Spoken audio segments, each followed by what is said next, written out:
भाइयों, एनिमे और दोंगवा की हिस्ट्री में अगर सबसे बड़ा धोखा किसी कैरेक्टर के साथ हुआ है तो वो है the daily life of the immortal king का वंगलिंग। हमारे हार्डकोर फैन वाईबाजिकट 78 ने एक ऐसी एंटिटी की डिमांड की है जो अपने ही यूनिवर्स का सिस्टम फटकर ऑथर को धमका देता है। एनिमे देखने वालों को लगता है कि वंगलिंग बस एक चाइनीज सैतामा है, एक मजाकिया स्कूल बॉय जो टेलिस्मन लगा के घूमता है और नूडल्स खाता है। पर भाइयों, एनिमे ने उसकी पावर्स का सिर्फ 0.001% दिखाया है ताकि कहानी चल सके। आज दबर वाईटी पर हम उस इल्यूजन को तोड़ने वाले हैं। जब तुम वेब नॉवेल WN वाले वंगलिंग का सच, उसकी फोर्थ वॉल ब्रेकिंग पावर्स और उसका ट्रू फॉर्म सुनोगे तो तुम्हारा दिमाग सिस्टम क्रैश कर देगा। आज एनिमे के सबसे बड़े गग टर्न्ड गॉड कैरेक्टर की धज्जियां उड़ेंगी। वीडियो को लाइक ठोको क्योंकि आज रियलिटी टूटने वाली है। पहले औकात नापते हैं इसकी कल्टीवेशन की। शेंशिया नॉवेल्स में कैरेक्टर्स हजारों साल ध्यान लगाते हैं ताकि वो गोल्डन कोर या नासेंट सोल बन सकें। इमॉर्टल बनने के लिए उन्हें इयॉन्स लग जाते हैं। पर वंगलिंग भाइयों, वो माँ के पेट से ही एक एब्सोल्यूट मेनेस था। उसने पैदा होते ही कल्टीवेशन की सारी लिमिट्स तोड़ दी थी। उसका बाप उसको रोकने के लिए उस पर तलिस्मन लगाता है। एनिमे में दिखाते हैं कि तलिस्मन टूटने पर वो प्लेनेट डिस्ट्रॉय कर देगा। पर वेब नॉवेल में अगर WN वाले वंगलिंग का तलिस्मन पूरी तरह टूट जाए तो वो सिर्फ एक प्लेनेट नहीं बल्कि इन्फिनिट यूनिवर्सेस और हायर डायमेंशंस को अपनी बस एक सांस ब्रेथ से मिटा सकता है।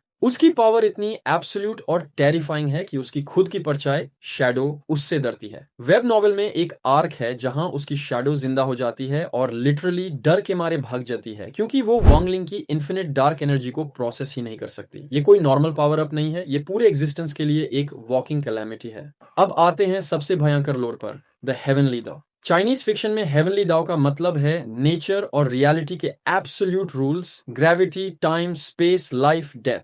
एक नॉर्मल गॉड हेवनली दाओ के रूल्स को फॉलो करता है या उसकी परमिशन से रियलिटी वॉप करता है। पर वंगलिंग के सामने हेवनली दाओ एक दरी हुई बिल्ली की तरह कांपता है। वंगलिंग रूल्स को तोड़ता नहीं है, उसकी औकात इतनी बड़ी है कि रियलिटी और हेवनली दाओ खुद को उसके हिसाब से एडजस्ट कर लेते हैं। मान लो हेवनली दाओ कहता है कि आग गर्म होती है। अगर वंगलिंग को ठंड लग रही है और उसने आग को छू कर बोला ये ठंडी है, तो पूरे इन्फिनिट मल्टीवर्सेस में आग का कॉन्सेप्ट हमेशा के लिए ठंडा हो जाएगा। हेवनली दाओ उसके सामने झुककर उसकी हर एक सोच को यूनिवर्सल लॉ बना देता है। उसको किसी अटैक की जरूरत नहीं है, उसकी एग्जिस्टेंस ही रियलिटी को डिक्टेट करती है। उसकी लकड़ी की तलवार जिंके जो देखने में खिलौना लगती है, उसमें इतनी रॉ डिस्ट्रक्टिव एनर्जी है कि अगर वो अपने ट्रू फॉर्म में आ जाए तो रियलिटी का फैब्रिक पेपर की तरह फट जाए।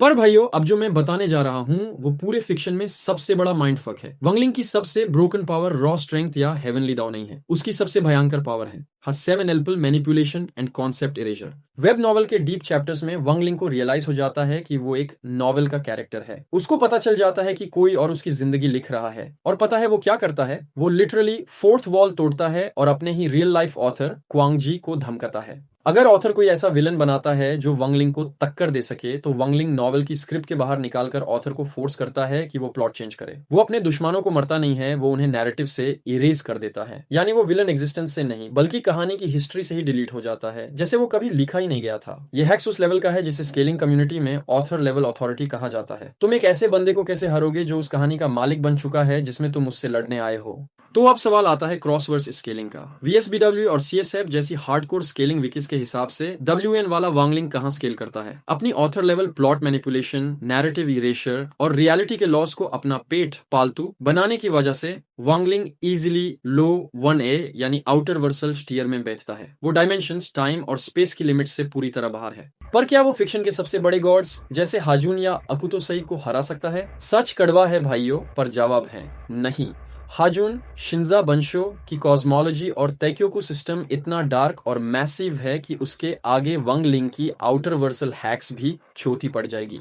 लेकिन अगर तुम इसको अनोस वोल्डिगोड के सामने खड़ा कर दो भाइयों, ये होगा लॉजिक और नैरेटिव का लिटरल मौत का खेल। अनोस अपनी वेनुस दोनोवा से लॉजिक और कॉन्सेप्ट्स डिस्ट्रॉय करता है और वंगलिंग नैरेटिव का प्लॉट रीराइट करता है। अनोस अपने यूनिवर्स का ग्लिच है और वंगलिंग अपने यूनिवर्स का हैकर। इन दोनों का पावर लेवल और कंसेप्चुअल हैक्स एक दूसरे के बराबर आकर टकराता है। तो भाइयों, किसका हाक ज्यादा भयंकर है? अनोस की लॉजिक डिस्ट्रॉइंग सोर्ड या वंगलिंग का fourth wall plot manipulation? Comments में अपनी डीपेस्ट स्केलिंग फ्लेक्स करो। ये मौत का खेल अब तुम्हारे हाथ में है। और ऐसे ही सिस्टम फाड़ने वाले और रॉ एनिमे ब्रेकडाउन के लिए डबर वाईटी को अभी सब्सक्राइब ठोक दो।